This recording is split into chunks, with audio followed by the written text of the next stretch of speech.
Всем привет! Вас приветствует Маруся на своем канале. И сегодня хочу с вами поговорить немножко о простудных заболеваниях, о боли в горле, о том, как лечить боль в горле, как лечить кашель нудный.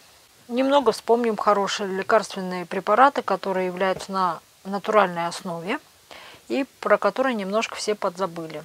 Есть такой хороший препарат, который борется с болью в горле.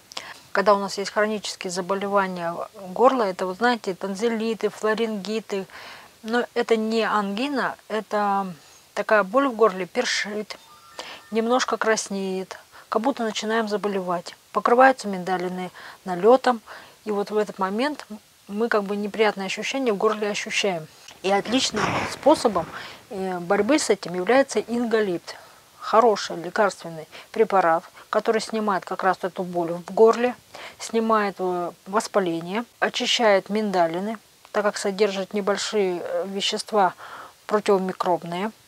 Также его можно использовать при заболеваниях зубов, при стоматите. Ингалипт сам по себе очень хороший препарат, его даже можно как профилактику использовать. Стоит он недорого, продается без рецепта во всех аптеках. Хороший помощь при боли в горле. Теперь поговорим немного о кашле.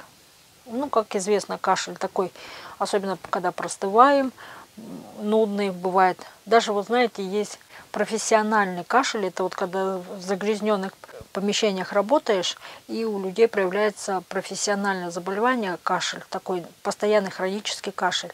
Так вот, не нужно покупать дорогих лекарств от кашля, которые типа как бы помогают. Есть отличный лекарственный препарат на натуральном основе. Это обычный Алтей. Сироп Алтея.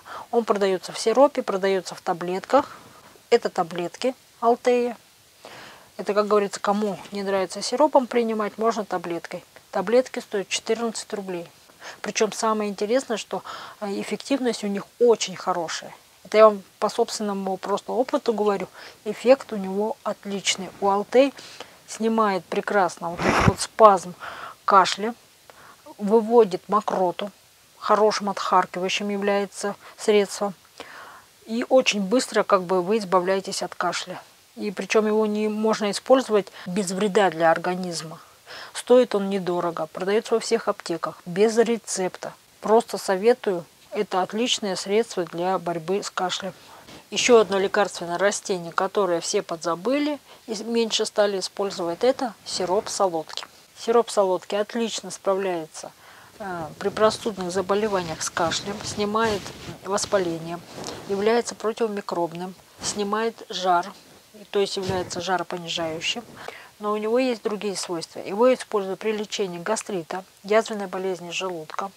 Снимает всевозможные интоксикации, то есть отравления. Является отличным иммуностимулятором, повышает иммунную систему, улучшает общее состояние, снимает гормональный дисбаланс. Такое лекарственное растение, у которых очень большой спектр использования в медицине, и у него сам состав такой, который борется с многими заболеваниями.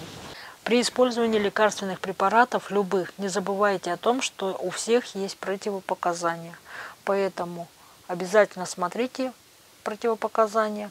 Ну а на этом все. Кому понравилось, ставим пальчик кверху. Не забываем подписываться, пишем комментарии. Всех до новых встреч!